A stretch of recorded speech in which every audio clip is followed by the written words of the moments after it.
Então, vamos continuar o estudo de Yosef. Essa vai ser a parte 8. Parte 8 do nosso estudo. Então, nós estávamos lendo Gênesis, capítulo 39, e vimos o verso 9.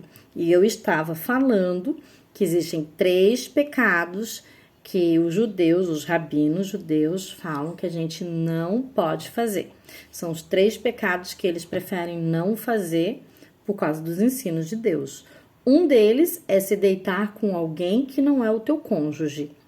Eles preferem morrer, a gente tem que preferir morrer do que nos deitarmos com alguém que não é o nosso cônjuge.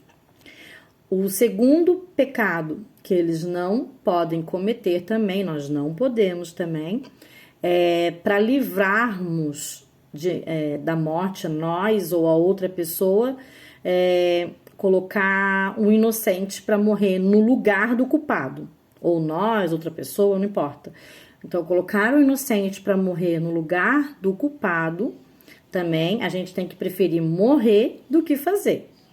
Ou se alguém chegar pra gente assim, outro que a gente também não pode, nem eles nem nós, né, não podemos cometer, é se chegar alguém e falar, me adore, senão eu te mato. Então a gente tem que preferir morrer do que adorar alguém que não seja o Deus de Abraão, Isaac e Jacó, né? Ou o filho, Yeshua Jesus.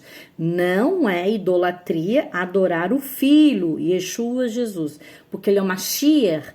Deus fez ele antes da criação de uma forma que é o único gerado em Deus. Gerado, ele é unigênito, é o único gerado em Deus. Nós fomos criados, ele não. Ele foi gerado. E além disso, ele já existia então antes da criação e ajudou Deus a criar tudo que existe. Os mundos, as pessoas, os animais, tudo. Ele ajudou Deus na criação.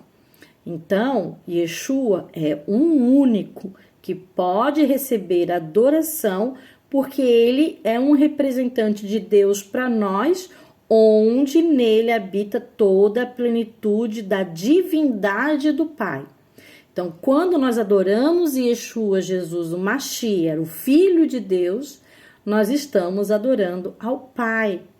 Ele é representante do Pai. É como se o Pai fosse o presidente e Yeshua Jesus fosse o vice-presidente, tá? Então, a gente não pode cometer 3 pecados. Primeiro, que a pessoa falar, deite-se comigo, senão você morre, prefira morrer, se não é teu cônjuge, né? Prefira morrer do que se deitar com pessoa que não é teu cônjuge.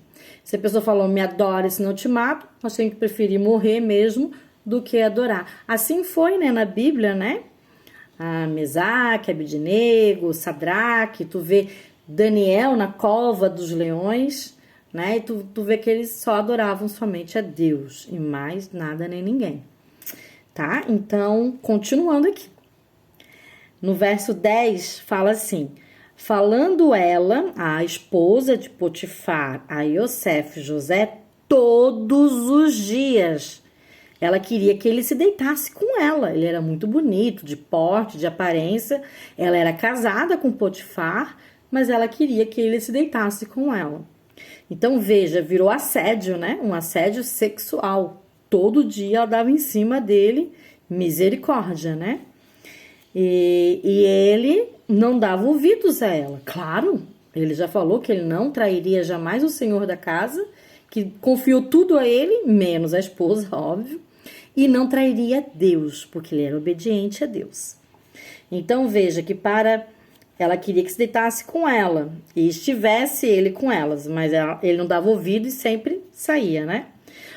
Verso 11. Sucedeu que certo dia veio ele à casa para atender aos negócios, como sempre fazia.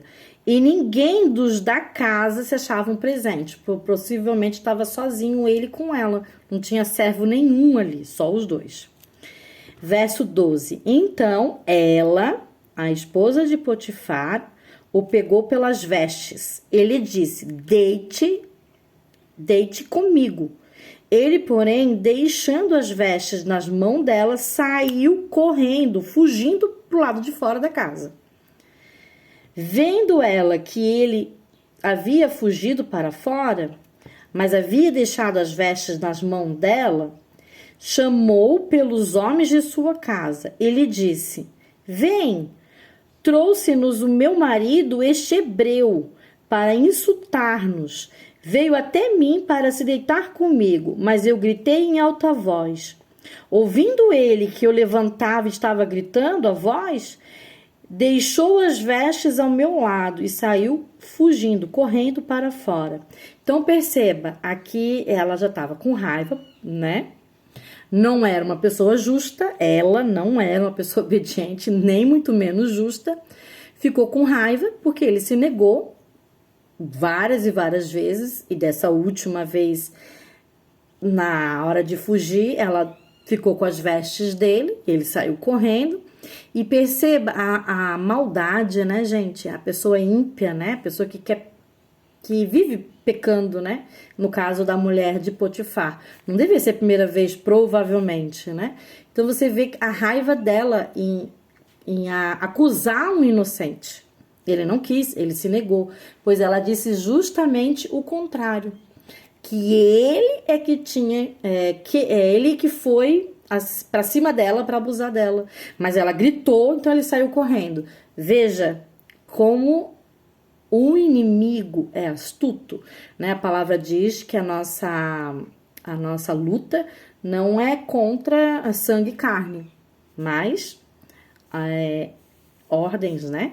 Espirituais. Então veja, ele saiu correndo e ela ainda, por vingança provavelmente, né, fez isso. Verso 16. Conservou ela junto de si as vestes deles, ou como se fosse prova. Olha aqui as vestes, como eu tô falando a verdade.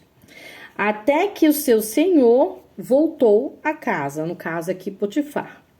Então lhe falou, segundo as mesmas palavras, e disse: o servo hebreu que nos trouxestes veio ter comigo para insultar-me. Quando, porém, levantei a voz e gritei, ele, deixando as vestes ao meu lado, fugiu para fora. Repetiu a mesma mentira. Tendo o Senhor ouvido as palavras de sua mulher, como lhe tinha dito, desta maneira me fez o teu servo. Então se lhe acendeu a ira, ciúmes, raiva, como se realmente aquilo lá fosse verdade, né? Ele não estava no local, então era a palavra de sua esposa contra a palavra de seu servo. E o senhor de José o tomou e o lançou no cárcere. Ele foi preso, no lugar onde os presos do rei estavam encarcerados. Ali ficou ele na prisão. Veja que Yeshua também foi preso, né?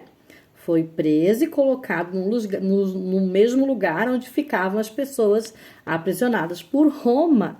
E aqui ele ficou lá onde o rei do Egito colocava as pessoas presas. Então o Senhor, porém, era como José. Claro, Deus sabia da verdade que José, Yosef, é inocente. Yeshua, Jesus, também foi acusado mesmo sendo inocente, né? Então tem que ver isso também lá nos evangelhos, que Yeshua, ele é caluniado, difamado. E o que falam contra Yeshua não é verdade. Então ele foi preso injustamente. E Yosef e José também foi preso injustamente. Mesmo ambos sendo inocentes. Então o Senhor, porém, era com José e Yosef. Ele foi benigno, foi bom para ele. Ele deu também mercê perante o carcereiro, o qual confiou às mãos de José e Yosef todos os presos que estavam no cárcere. E ele fazia tudo quanto se devia fazer ali. E nenhum cuidado tinha o carcereiro de todas as coisas que estavam nas mãos de José e Yosef. Porquanto o Senhor era com ele, e tudo que ele fazia, o Senhor fazia prosperar. Então veja que ele ficou preso lá na masmorra de Faraó, mesmo sendo inocente. Por isso Deus era com ele e abençoava tudo que Yosef fazia, porque Yosef era obediente a Deus. Olha que tremendo isso pra gente, como lição. Não importa onde fomos levados, sejamos sempre perseverantes e obedientes a Deus, como Yosef e Yeshua foram. Vamos continuar